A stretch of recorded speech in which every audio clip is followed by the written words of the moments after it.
Hello everyone. Love the Bronco. Love everything about it. The one thing that's a little quirky though is the auto shut off when you're idling. If this were a hybrid or something, I guess it wouldn't bother me. But with this being a Bronco, first thing I do when I drive is turn this off, and sometimes I forget. But we're just going to put in this auto start stop.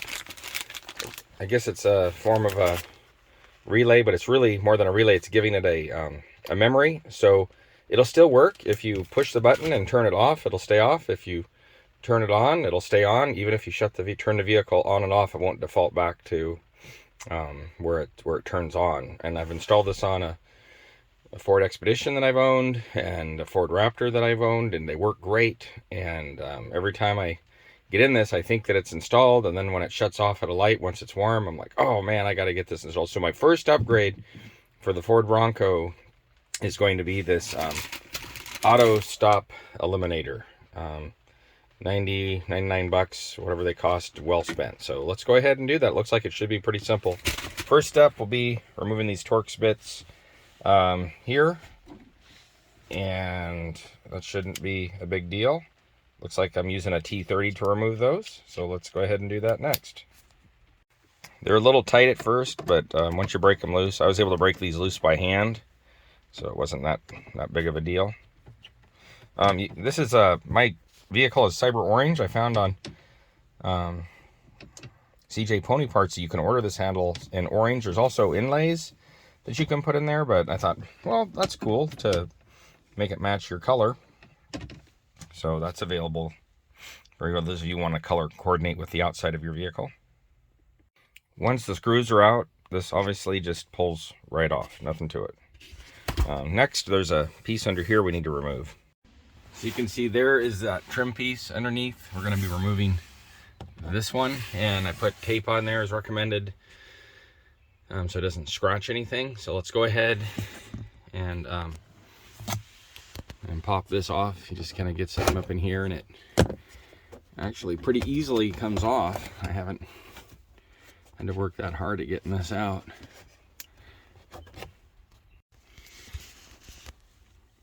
There's a little snap piece here, and so I use my little plastic trim tool and kind of got up in here and pried that loose. And there's also the same one on the other side, so it just takes a little bit of force. Once those clips are popped loose on both sides, and that just pulls out. There's showing those little compression fittings, and I'm happy I didn't break anything. It's always a good thing.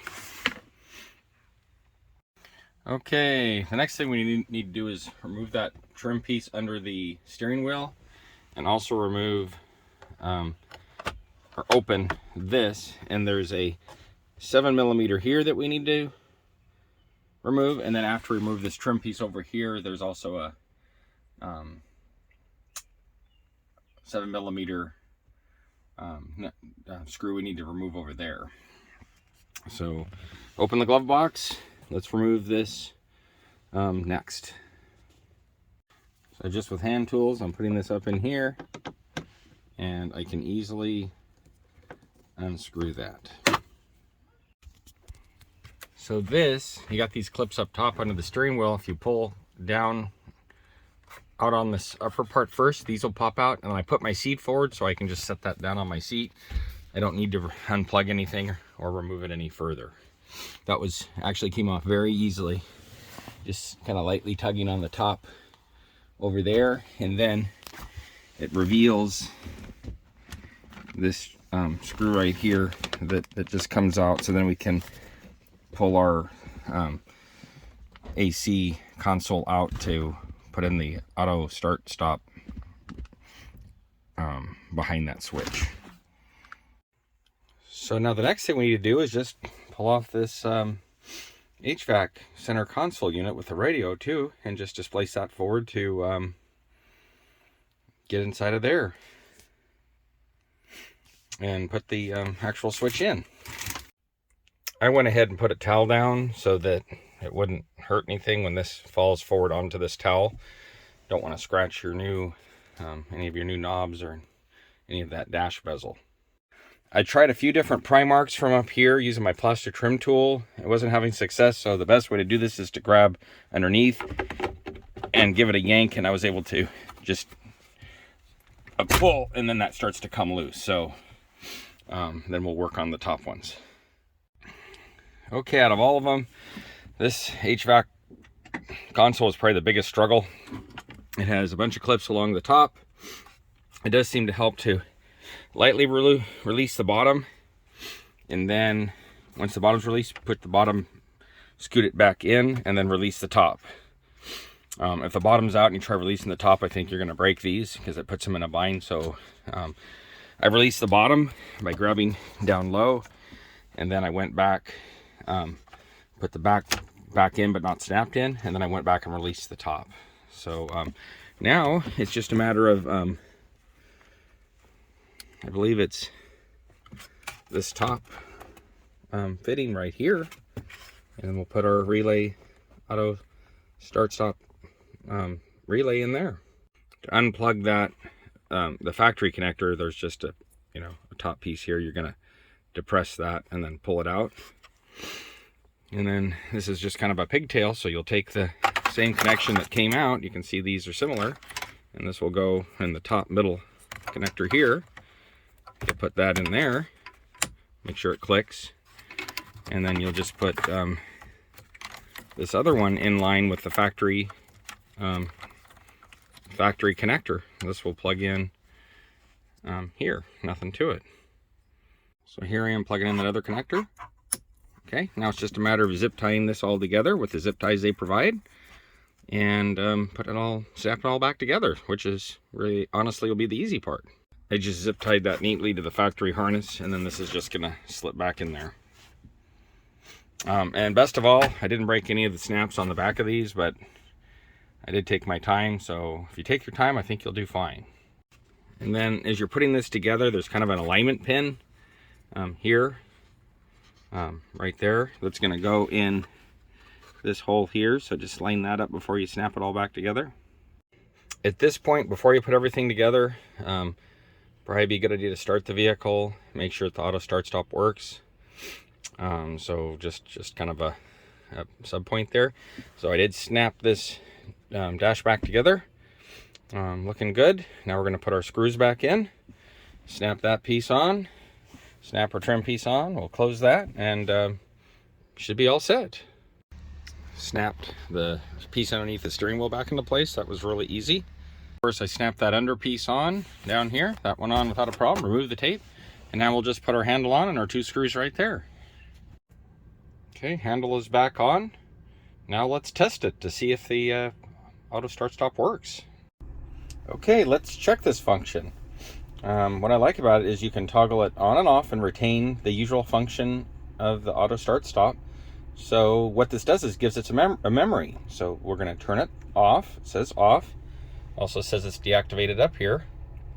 Now, normally when I shut the vehicle off and restart it, this will default back to on. But if this is working, it should say off here in a moment. So let's see what it does. Okay, look, it's still off. So really nice, it gives it a memory. So if you are like me and you want it off most of the time, unless you're in dense, city driving where you can turn it back on, you'll probably really like this feature. So here I'll turn it off again, shut the vehicle off, restart, and this will go back to I turned it on, so now it's going to be back to factory default, which is on. And you can see it gives the auto start stop feature a memory, so it remembers whatever you last put it on, which I think is well worth the money. So that's my first upgrade.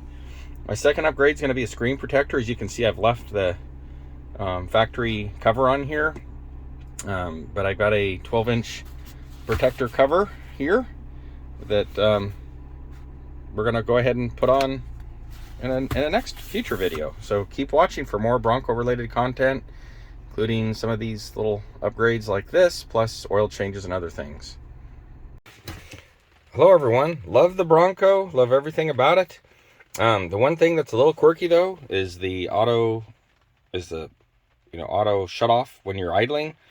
If this were a hybrid or something, I guess it wouldn't bother me, but with this being a Bronco, first thing I do when I drive is turn this off, and sometimes I forget, but we're just going to put in this auto start stop.